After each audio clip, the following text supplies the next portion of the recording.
Kia ora, New Zealand.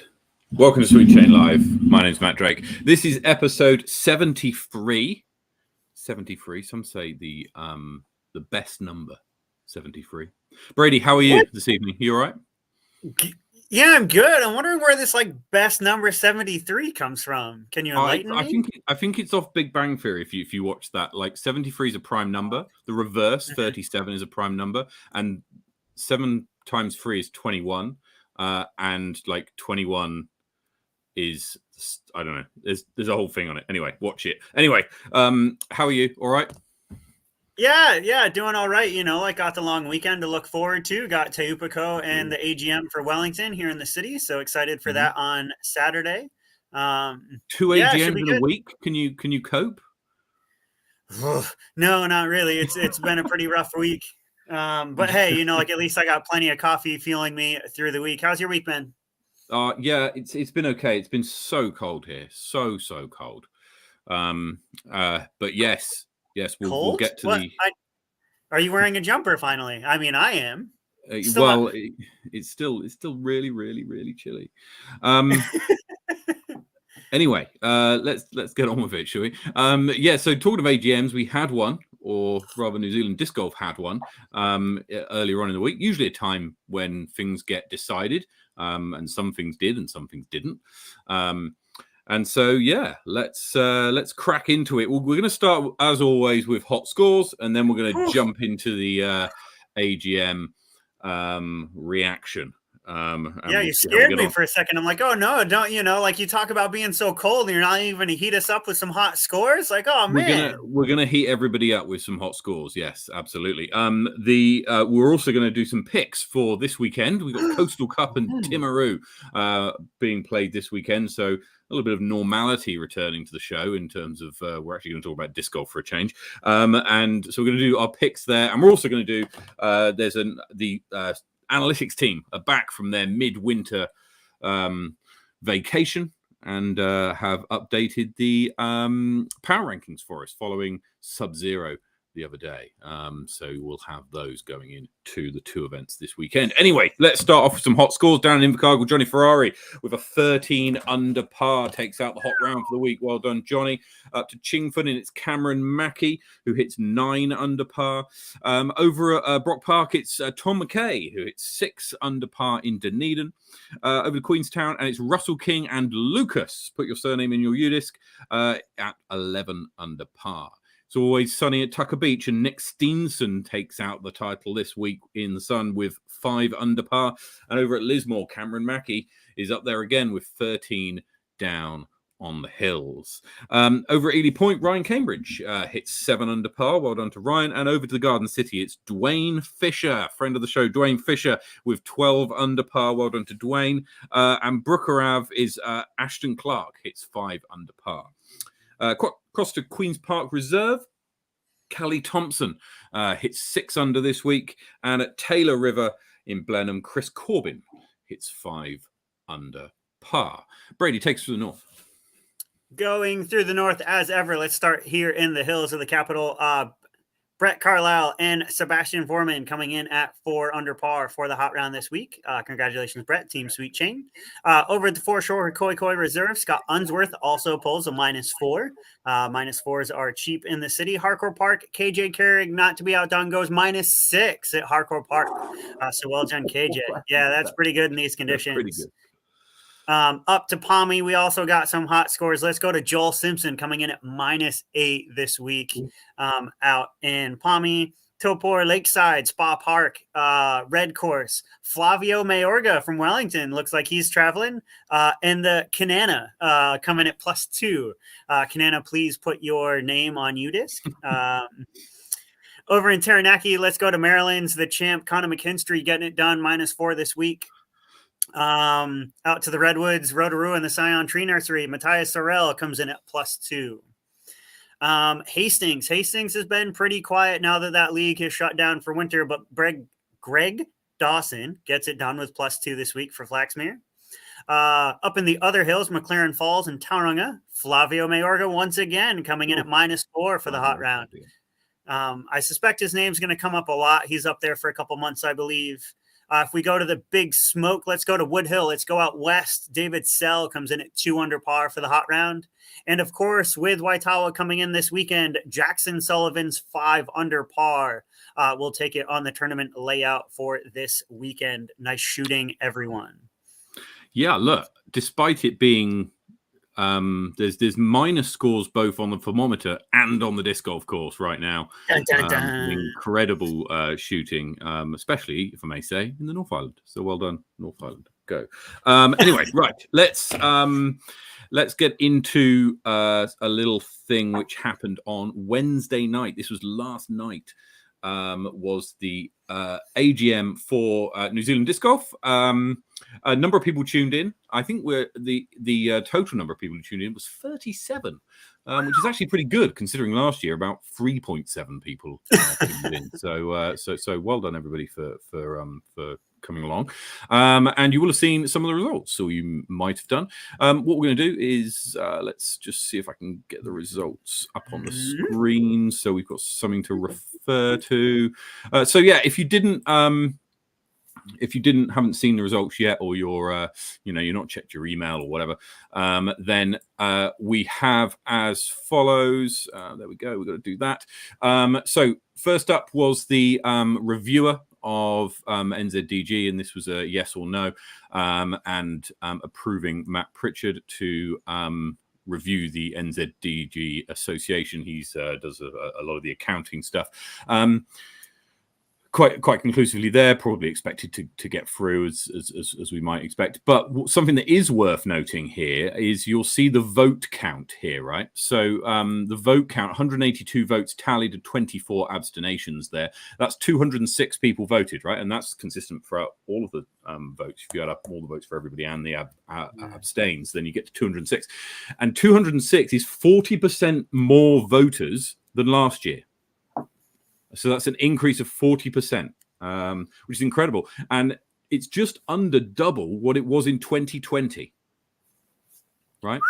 So I know that we've been saying like the growth of the game and stuff, and maybe people are getting sort of disenfranchised in places, or the growth is being seen at a more casual level. What we're seeing here is at least an increase in engagement at wanting to know how NZDG is going to be run in the future. So an increase in the voter. I'm not sure if there's an increase in the turnout. We calculated, Brady, that it was about 35%, I think.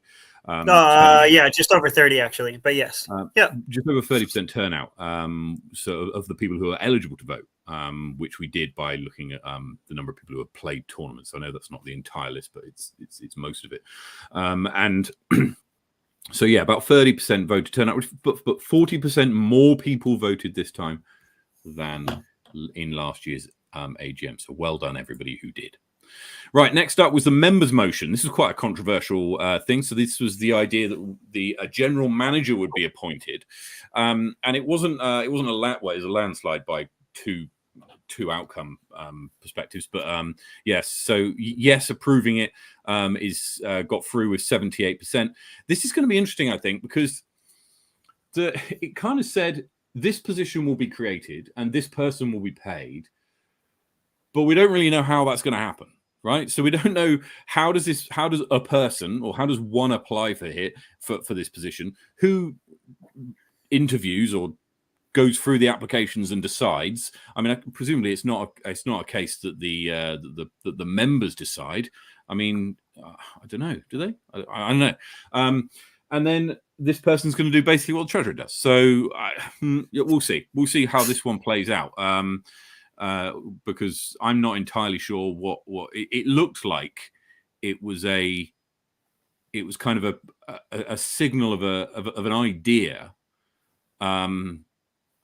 But I'm not sure it was entirely thought through. I'm not against necessarily the idea of people working for New Zealand Disc Golf to get things done. I'm not against that at all. What I think we need to do is, I think it needs to be a little bit more thought through, and a little bit, there needs to be a little bit more planning in it, because I think that exactly what was on the table for me personally, and I'm happy to share my voted against this.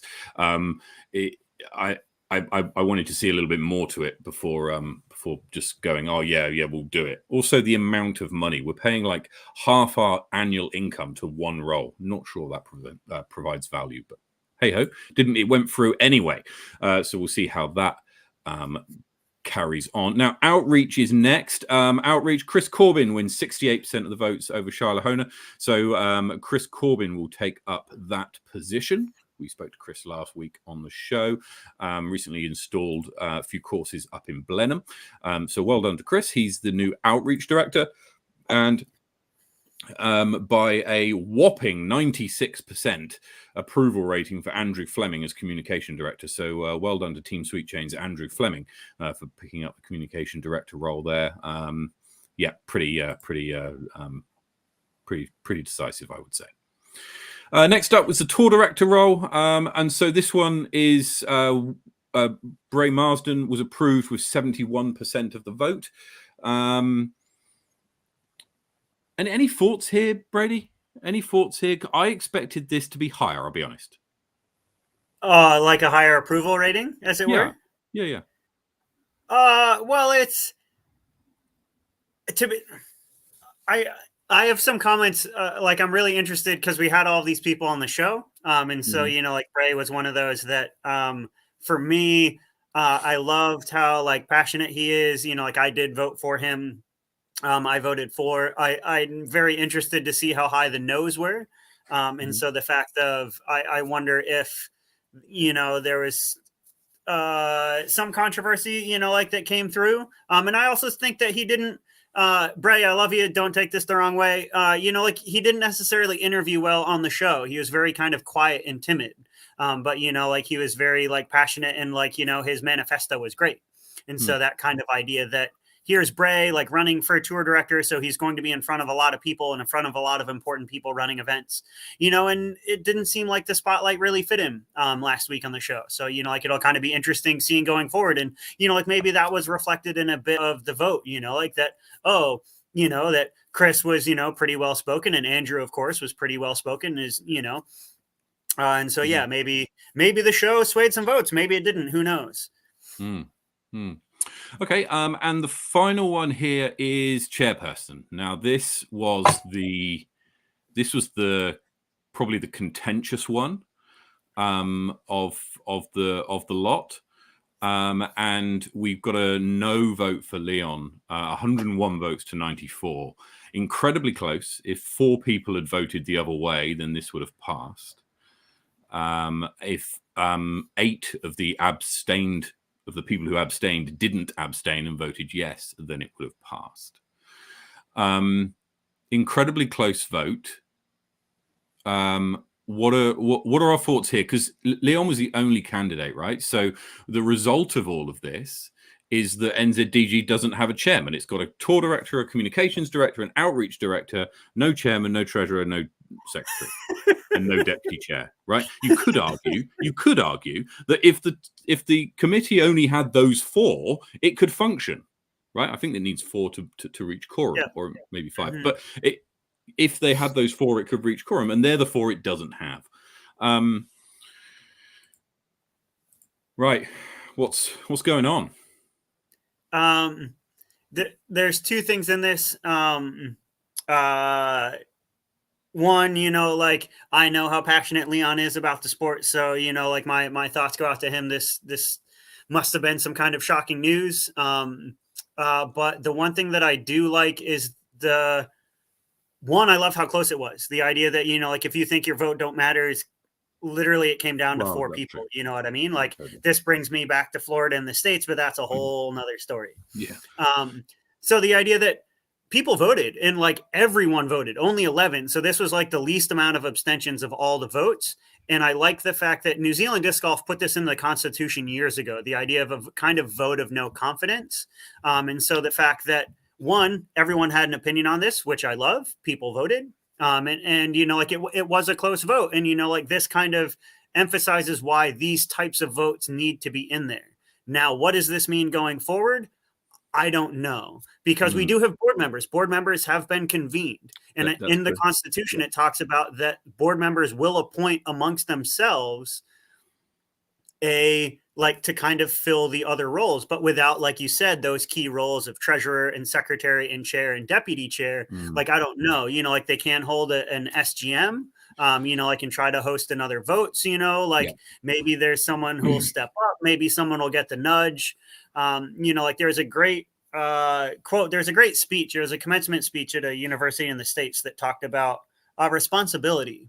Like, and everyone kind of wonders about, like, well, whose responsibility is it? I can hear these four key, like board members that we haven't filled as a club, as a nation. And so like that kind of idea of, well, what is our response now to our ability?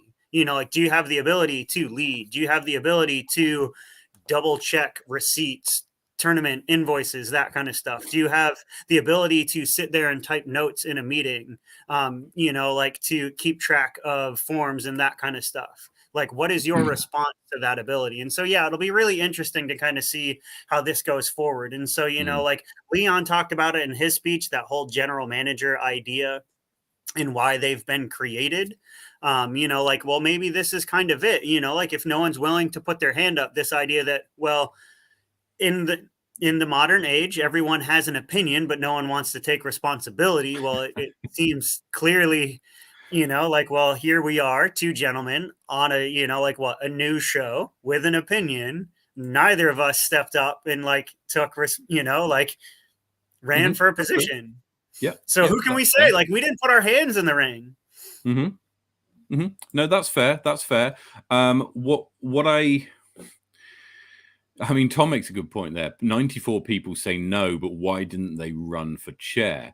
I think that, and so I voted for Leon here. So I gave him my vote. I wanted to see progress. I wanted to see NZDG be able to get forward.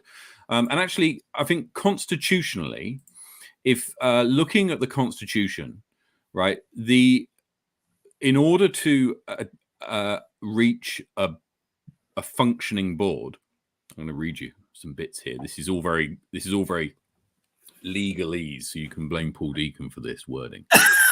Love you, Paul. No, we do. Yeah, I've spoken to Paul quite a bit this week, actually. I'm sorry.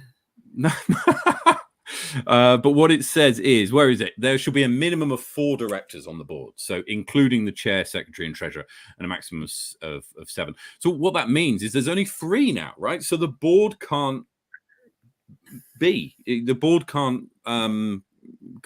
sit. It's not a constitutional board yet because it needs a minimum of 4 members. So even if they could convince each other, one person to take up chairman, secretary, and treasurer, there'd still be an issue because there's not 4 people. So I spoke to Roberts earlier on today, and he's going to attend the first board meeting by way of a handover because he's the only one of the exiting board. We'll get onto them in a minute. Who still seems to care, and he's handing it off very nobly, and the other 3 will pick it up. I suspect, although I don't know, I suspect an SGM will be run relatively soon, and we could see people coming out of the woodwork, right? This could be the thing, which for reasons, and we'll hopefully find out what those reasons are on the show. There'll be more people who tune in and kind of go, oh, actually, do you know what? I should put my name forward. Maybe we'll see a massive turnout and we'll have a huge choice to go from. Who knows?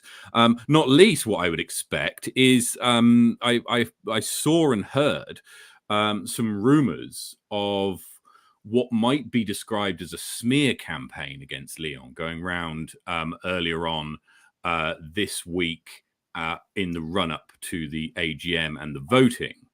From the screenshotted images that I was sent from several sources, it was pretty damning, but it was also pretty, in my view, cowardly, the way in which it was worded to sway people's votes away from Leon. And I talked about I'll just preface this section actually by saying that I know Leon well, and and we do business together. And he spoke a lot about doing business and getting things done in his speech last week. But I would at not least expect the person who was at the back of the or behind the these messages to be putting themselves forward themselves, rather than trying to pull people down who want to try and make a difference. Because from what I read, the messaging that went out to, from what I understand, to many members was really quite subjective. There was no evidence to back up many of the things that were included, which were it was pretty insulting, to be honest, right? It was personal attacks. It was accusing Leon of being racist, misogynistic, etc., which I think is, if you're going to make those kind of claims to a group of people, you really need to be able to back it up and say, this is what happened and this is what was said. And I didn't see any of that. So, I mean, I think there's plenty of people in the audience tonight who probably know who was behind it. And so I look forward to them stepping up for to be nominated should that should it go that way. I think it's a shame that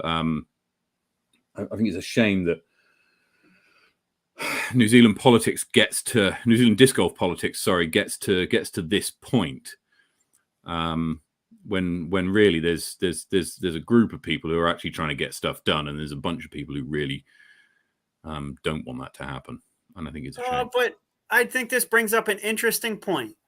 So, like, the idea of, and like I said before, I'll say again, like, Leon's a good guy, you know what I mean? And so, like, right, if there's things going around that's silly, you know what I mean? Especially if it's all like gossip and rumors. So, like, yes, we may be a news show, but like, I'm not here to spread that, like the idea of this is the democratic process, you know what I mean? So we had 30% of the active people who can vote voted, you know what I mean? And that vote turned out this way. Yes, you have a good guy, a mover and shaker, who people might have, like, he might rub people a little bit the wrong way. He even said that in his interview, like he stirs the pot a little bit, but he put his money where his mouth is, like he stepped up, he ran for chair, and the body said no, and so, like, we can sit here and be like, well, this, that, and the other thing, but at the end of the day, we as a club have to proceed, and we have to figure out how to go forward. And unfortunately, like,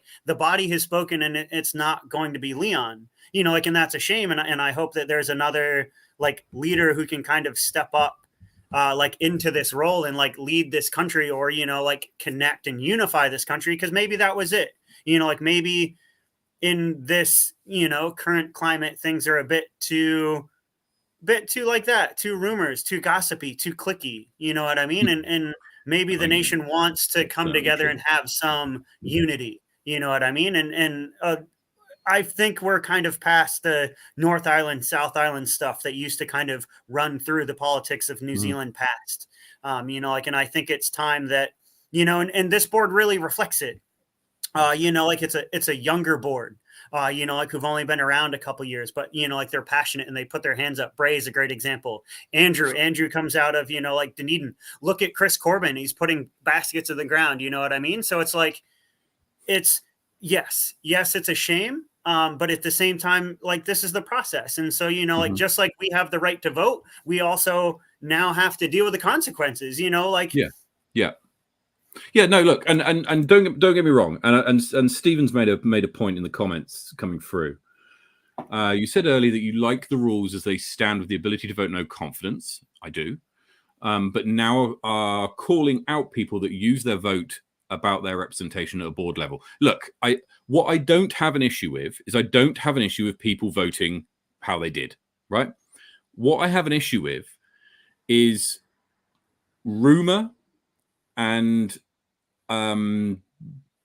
misinformation being peddled with no evidence, with the sole kind of aim at trying to sway the vote, where they've not offered up a solution. They've not offered up an alternative, right?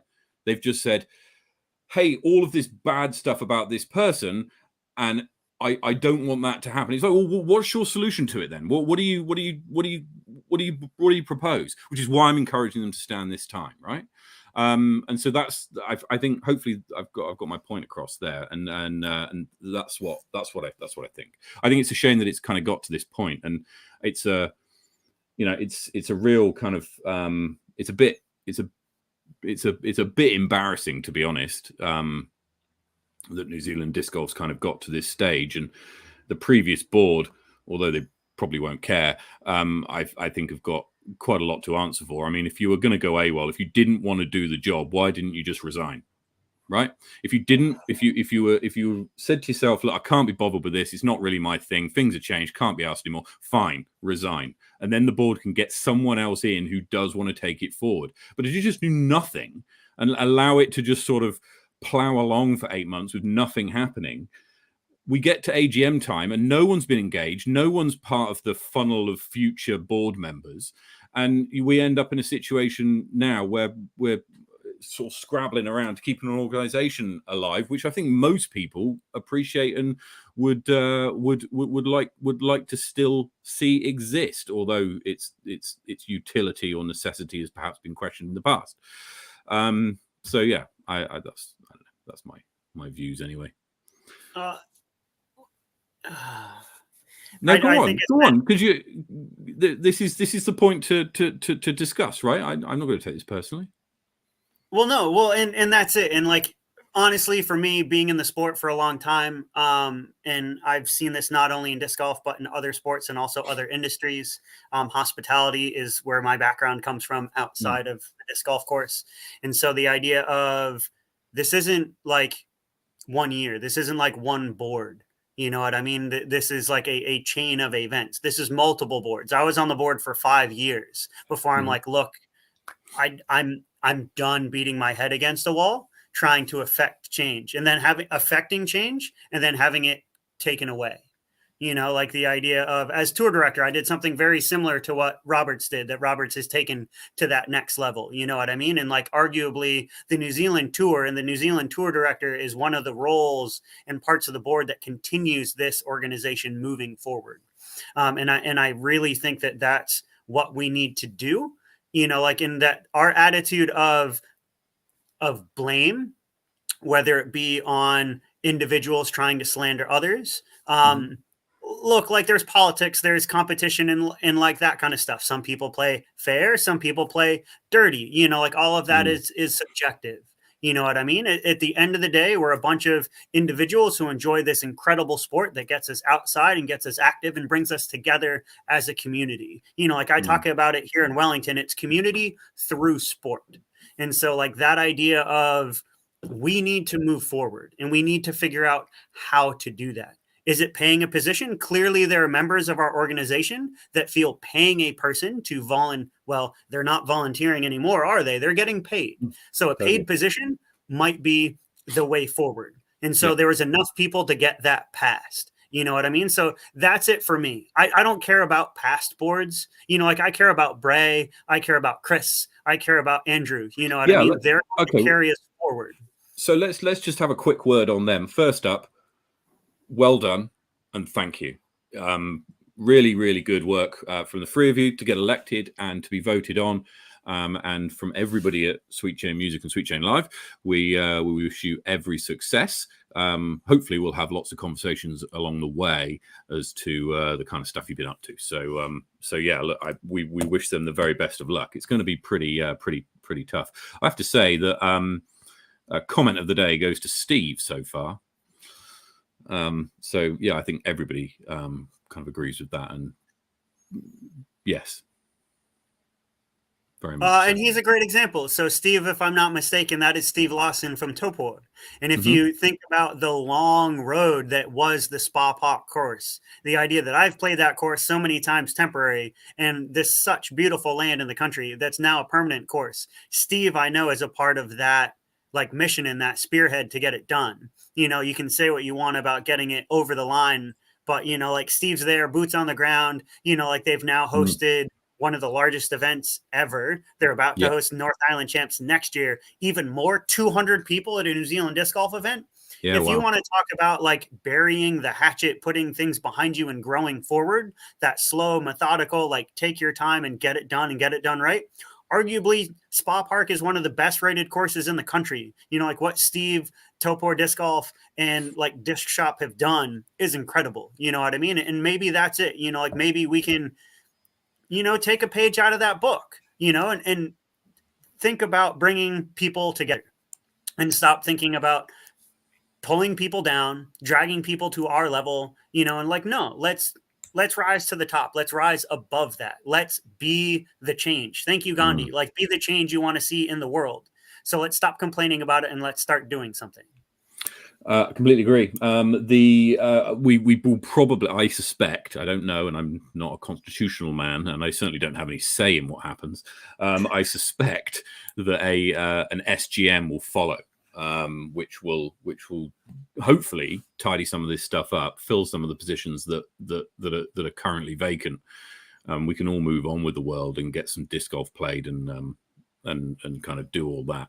We got some disc golf coming up this weekend. Speaking of disc golf, absolutely we do. So let's move on. Where do we want to start? Should we start up north? Coastal Cup in Waitoa. Yeah, why not? They're playing hot this week. Let's go up there. Absolutely. 80 players turning up in Waitoa this weekend. So well done to them. And we're seeing it's a very similar kind of story to other tournaments in the North Island. You've got 81 people. And let's just see if I can pop this up on to the screen here so that we can see in a little bit more detail. Which one have we got here? There we are. 81 people, just 9 people, in the open division. So we're seeing a kind of continuation of what we saw earlier on in the year, where you see a relatively small open division. Good to see Isaac making the trip up from down south. And then a massive advanced division, 28 players. Just having a look through the list of names there, some pretty strong Auckland players in that lot, and then a big Masters contingent. Go Masters! I cannot wait. In 6 months' time, I should be a Masters player myself, and then a massive intermediate division as well. So, look, it looks like it's gonna be good. Mike Foley, he's very passionate about disc golf, and will put on a great event, I'm sure. Who are your picks for this weekend? Who have you got? Let's go. Because there's 2 events on, let's just go top 3 men and 1 lady from each tournament. I'll start out in the ladies. Good to see her back. It is close. It is her local city. So let's go Charlotte Dunkley. She might not have the biggest arm in the course, but she's definitely low miss consistent. So I'll give Charlotte the win this weekend. Okay. I think that both Charlotte and Amy, and we'll see the result of this in the power rankings when we get to those in a second. That Charlotte and Amy are pretty evenly matched. So I'm going to go Amy for the win. So this week. So who's your top 3 in the men's divisions? In the men's division, let's go third place. None other than Knuckles and Harcourt Park designer Mark Dakiv. I played with him recently, and man, if he's been playing at all and he can turn it on, I saw him do it in Tomarunui. He'll be my third place. Second place, I'm going to go. I think I know who you're going to go as first and second. But go on, let's see, because so far I've picked the same third place. Go on, I know who's second for you. So who, Vinny? No, I wasn't going to go Vinny, actually. Ooh, yeah, I got to go Vinny, man. I love playing with Vinny. He's such a smooth operator. He knows how to play golf. That's what I really, really like about him. And I bet Waitawa, the conditions this weekend, however they're going to go, Vinny, I think, is going to push. He's going to be my quiet second. And, of course, sorry, he's the 1,000-rated player in New Zealand. He is your basically North Island champ. Jackson Sullivan is going to be top dog. Yeah, so in second place, I got the Silent Assassin. Blair Joins. I do, yes, in the Pro Masters division. So I think he'll do well. And then I've got Jacko winning it. Yeah. Interesting. We'll see if Blair can keep up with the distance. Waitawa is a big course, so it'll be interesting. How about down south, Matt? Do you want to start us off down there, down in Timaru? Yeah, let's just grab the list from Timaru. Of course, Stephen Reed is defending his title this weekend in Timaru, having won it last year in pouring rain, absolutely horrendous conditions. It actually got curtailed because of the rain. I think they only played 2 rounds of scheduled 3 because of the downpour. And he's there defending his title this weekend. So my 3 here, I know this is sorted by rating, not by PDG number, which is normally how it would go. But I've sorted this by rating, and I can't look past. And the analytics team have told me that I need to trust the algorithm here. Ryan Cambridge in 3rd, Jasper van der Meer in 2nd, and Jay Watkinson taking out the win. I think, yeah. So you're just gonna follow? Yeah, I mean, I gotta follow suit. Yeah, I can't look past Jay for the win. I really can't. I do have to say I'm really happy. I think it would be an interesting little. My dark horse for the weekend will be Kyle Martin. So it's good to see him back. I know that he can play well on open courses. I don't know if he's been playing very much. He's a new dad, Sylvan and all. But yeah, I definitely think he'll have some fun this weekend. Well, it's great to see both him and Haley back out on the course. We'll see. They both played in Lismore, but being the hometown, and Timaru's not too far away. We spoke to Haley shortly after that Lismore win. In terms of the ladies, we've got Haley and Michaela in the open division, and in the advanced division, we've got quite a stacked field actually. So yeah. Who you got for ladies? Oh, for ladies, I've got Haley taking it out. I would say keep half an eye on Sapphire. She's been playing some really good disc golf in Invercargill. And so I expect to, I wouldn't be surprised if she plays well here. If anyone wants to take an over-under, I will. I'll put a disc up on it. I think Haley's going to win by 5 in the ladies division. 5. At least 5. Okay, so what? 5. Hang on 2 seconds, because let's just remove this a minute. What have you got there? What are we talking about? So this is a. Did you dye it? No. Yeah, of course. Yeah, I dyed it. I'm not that. I'm an engineer. I build things. I don't create things. Okay. Yeah. It's a P-Waka Waka. Yeah. So it's this beautifully dyed Peewok. I could never throw it because I'm never going to see it once it leaves my hand. Yeah. But super beautifully dyed. Probably be great down in the South Island. Nice straight shooter. So yeah, I will put this up if anyone wants to take the under. But yeah, or bet against Haley because I think she's got it, and I think she's got it by 5. So you reckon he's going to win by Haley's going to win by 5 or more? Yeah.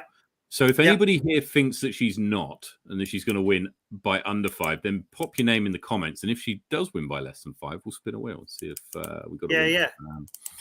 So yeah, Let's give a P-Walk away. This is for you, Haley. So yeah, lots of disc golf being played. What have we got? 87 and 81, 170 something, nearly 170 people being playing disc golf this weekend in those 2 tournaments alone. And there'll be plenty of disc golf being played elsewhere. Now, did power rankings change after Sub-Zero? That was the first event of the year. It did. They did change. So let's just jump into power rankings and just quickly double check that. First up, these are the events that are coming up. There is one missing from this one. However, and I need to bring everybody's attention to the Throw Pink event, which is in Christchurch, called the Marfedo o Tatahi, and it's the registration opens this Saturday. opens this Saturday. Eilish Kumak is organising it down in Christchurch, so make sure that you get involved with that if you're down in Christchurch. Not sure if it's going to be similar to last year. Last year's Throw Pink event in Christchurch was great fun. Went along, played doubles with Team Sweet Chain's Kath Headley, and we had a great time. Played in the mixed doubles division, and it was really good fun. So 2 rounds of Jelly Park it was on a freezing cold day in Christchurch, but the sun was out. So yeah, make sure you go and see that. I'll register for that if you're interested. It opens tomorrow. So Timaru and Coastal Cup this weekend. Tucker Beach Rush is just over a month away, so we've got a little bit more of a gap, and then it's the Women's Global event. So look, the Wellington Women's Global event has currently got 34 people signed up. So we can take 50. So we've got a little bit of news left. And see if you're a lady and you're in Wellington and you want to get involved, then please do. It's just $60 and you get a absolutely ram-packed players pack, including 3 discs. One of them is a special tournament stamped disc from Latitude, actually. So yeah, it's going to be incredible. Incredible players pack. Really good day out in Harcourt Park. Bit of a combination of Harcourt Park and California Park. If you played that at Fault Line last year, we're going to adjust the layout slightly to make it a little bit more competitive for the ladies. And yeah, it's going to be a really, really good weekend. Then you've got the Paul Macbeth Foundation fundraiser in early September. Look out for more details in that at a city near you. Then the Tauranga Extreme on the 17th of September. And then the weekend after that is the Beffels Coastal Classic in Auckland, and also the Armageddon in Nelson. That's missing off my list, but it's the same weekend as the Coastal Classic in Auckland. So make sure you get down to Nelson if you're in and around the area. And then yeah, I love that comment comes from none other than he's not even officially in, and he's already being like, hey Matt, on the tour. Yeah, by the way, I know, right? I need to sort that out. Consider my hand slapped. I will sort that out for future weeks. Then Moonbase Wahitapu, which is already sold out in minutes. The Bros for Change Charity Classic in Christchurch is in early November, same weekend as Fault Line in Wellington. Right, so let's have a look at the power rankings. A little bit of a change in the ladies division with Stephanie Stridham and Fiona Menzies moving up 1 spot. And over in the men's division, Jay Watkinson moves up 2 spots thanks to his victory at Sub-Zero. Let's see if he can hold on to that. So you've got the top 2 players in the country battling it out in 2 different tournaments this week. Blair joins, who's in 7th, will be going up against Jackson Sullivan, and Joseph Berry, I think, is playing in Timaru. Jumping up into the top 10. Ooh. So he could do some work there. And then obviously Mark's playing this weekend. Jasper, Ryan, Johnny, and Vinny and Isaac are playing in Waitawa as well. So plenty of the top 20 in action this weekend. Shout out goes to Trent Hogg, who climbed up 45 places to 49th following his, I think it was his 7th place at Sub-Zero. So well done to Trent, the biggest mover of the week. So plenty of disc golf being played up and down the country at Coastal Cup and Timaru. I'll be following it as Brady. I'm sure you will be. And we'll have all of the results and reaction later on. Listen, it's been a bit of a turbulent week for NZDG, and the future's still a little bit uncertain. Bear with us, or bear with them, I should say. And look, if there's an SGN, then we get to do it all again. So that's all a bit of fun. So yeah, look out for that. And if you're playing this weekend, very best of luck wherever you're playing disc golf. Take it easy, have fun, get some birdies, and we'll see you next week.